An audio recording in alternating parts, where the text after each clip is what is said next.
dañuy dugg nag léegi buñ la jaajëfalee ba pare Baye Assane Seck ndaanaan dañuy daal di dugg ci rubrique immobilier ce sera tout de suite.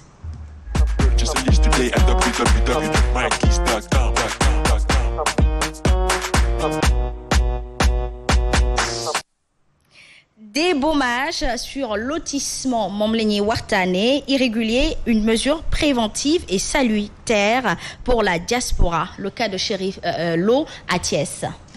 Oui, Asma, c'est un débornage plutôt sur les lotissements irréguliers. Mu nekk une activité, une mesure préventive,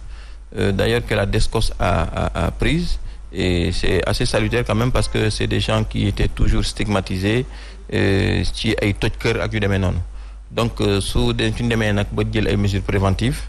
pour bañ nit ñi dem ba tabax ba pare ñu soog a ñëw toj nga xam ne léegi dañuy saytu balaa tabax bee am avant que le permis se produise ñu mën a jóg loolu c'est assez intéressant. On a été saisi par la division, n'est-ce pas, de la communication du DSCOS en la personne de Madame Sini Thiam,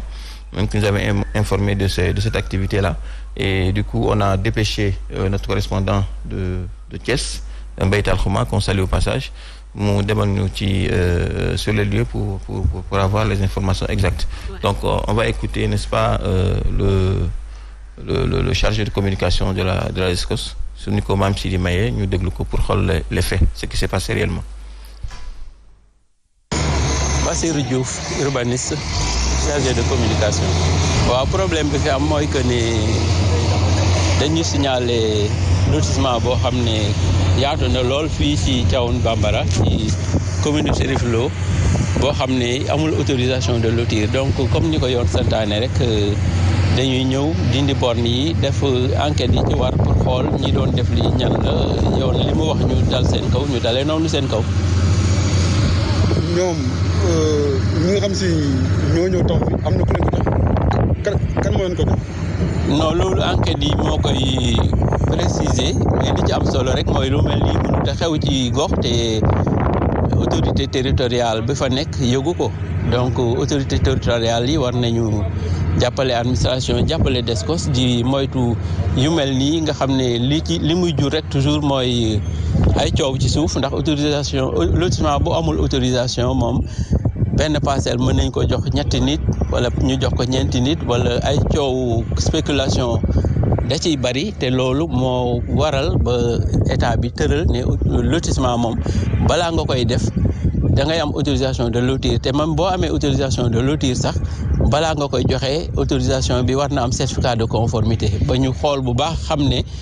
parcelles yi ñu waxoon nga def nga ko ci mais aussi li ñu waxoon ci équipement war na cee nekk nga def ko ci yoon yi aussi ñu tërale leen ni yoon war a tëddee. tabax amagu fi bornage moo fi am donc opération enlèvement borne la maanaam buddi ay borne ba pour moytu tabax yooyu am fi ndax suuf si kenn maase léegu ko te lotissement moom dafa war a am cëslaay ci plan directeur d'urbanisme wala plan d'urbanisme de détail wala schéma directeur d'aménagement et d'urbanisme wala mu jaar commission régionale ba nga xam ne service yi nekk dans la région yëpp am ci seen gis-gis ba mu jàll bu dee document yooyu ma wax amu fa mais lii nag dafa fekk ne appliqué nañ ko te autorisation de lotir amul. Aïcha mi ngi noonu kon ñu joxaat ko léegi rek faram-fàcce bi gën a yaatu. Voilà donc on a écouté monsieur Bassirou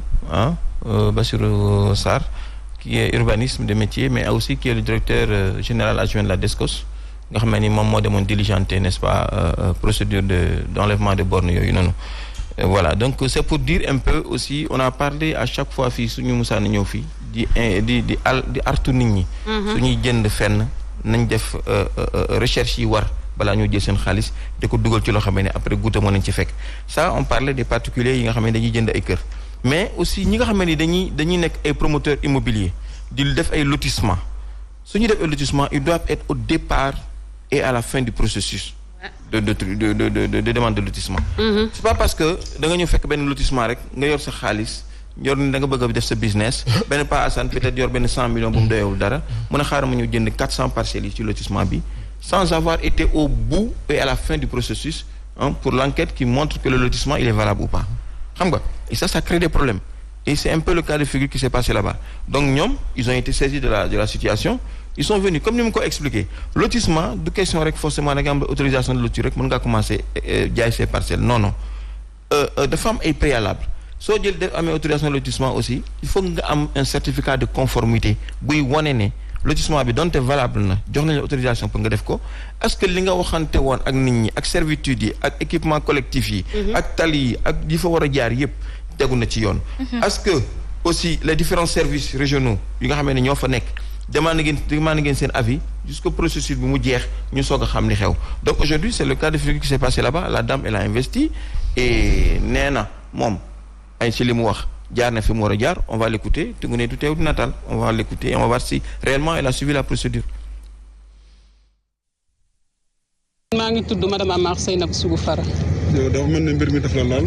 effectivement fii dama fi jot a investir loo xam ni buñ koy xayma li ko manqué 100 millions taxu ko bari torop donc en 2018 2019 ci laa fi ñëw dem rencontrer ki nga xam ne moom mooy kilifa gi laaj ko ndax lotissement bi nekk na. kilifa bi kan la. kilifa bi mooy maire Chérif Lo.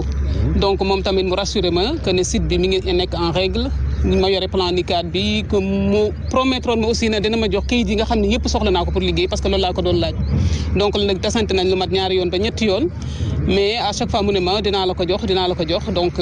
finalement ma voyage yi bi ma demee si ginnaaw nag jot naa fi jënd ay terrain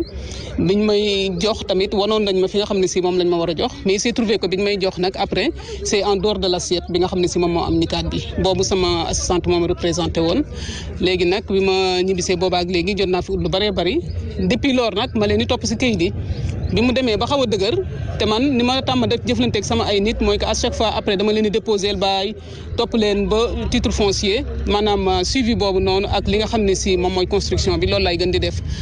léegi bi ma gisee ni loolu def naa enquête ba dem ci kilifa yi gën a kawe il s'est trouvé que ni site bi dafa am problème ci laa dem porter de plainte auprès de la DSCOS parce que c'est des Sénégalais yoo xam ne si dañuy daan seen doole seen situation demeewul noonu ay terrain yoo xam ne ay 300 000 ki 400 000 nga leen koy jox ñu toog pendant 1 an pour fay ko xam nga ni loolu ku koy def mënu ko donc buñ ko mënee nañu recaser ci beneen site loolu mooy yoon suñ ko mënut ñu delloo xaalis bi tout simplement ni doo liggéey di jënd wala loo xam ne si dafoo ci ay investigation gëstuwoo ko donc dem naa ci ki ma war a dem mooy kilifa gi laaj ko li ma ko war a laaj donc boobu am naa plan bi am NICAD bi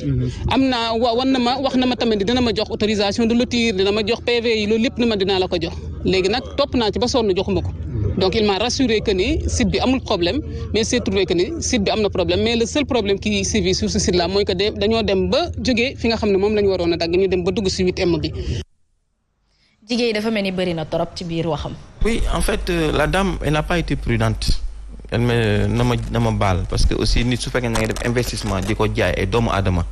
bul xool ne damaa yor xaalis dama bëgg a jënd. pour surenchérir pour jaay ko def c'est ton droit le plus absolu mais soit au début et à la fin du processus parce que man mënuma nangu ne ñëw nga jënd 400 parcelles ci ni nga ko waxee jaay ko ay sénégalais yoo xam ne ay néew ji doole lañu te yow wonoon leen autorisation de construire bi yow ngay basé wu ci le maire nee na dina ma jox alors que c'est pas le maire même qui est habilité à te donner une autorisation de lotir fi nga war a jaaroo fa da nga bàyyi ba problème am nga soog a dem saisir la DSCOS soog a ñëw def un travail vraiment responsable parce que suñ débordé wuñ toon di ñu defuñu enlèvement de bonne boobu danañ fa tabax plus de 400 parcelles imagine toi ñu xëy ne DSCOS toj na 400 parcelles au Sénégal mais ça ce sera un problème donc c'est ça un problème léegi autorité administrative bi nekk ci dëkk bi aussi kooku je pense que je suis vraiment désolé de le dire le maire de Chérif Lo il a été irresponsable parce que au moins ndaw si ñëw na xam na daf koy jaay ay nit waroon na ko jox orientation yi war donte ndaw si moom jaaru fi mu war a jaar parce que autorisation de lotir bi nga ko waroon a jox li lay won ne moom moomul lotissement bi mooy dafa ñëw fekk lotissement bu fi nekk mu jënd ci ay parcelles mais su ko moomoon elle serait au départ et à la fin de la procédure donc am autorisation de lotir bi am le certificat de conformité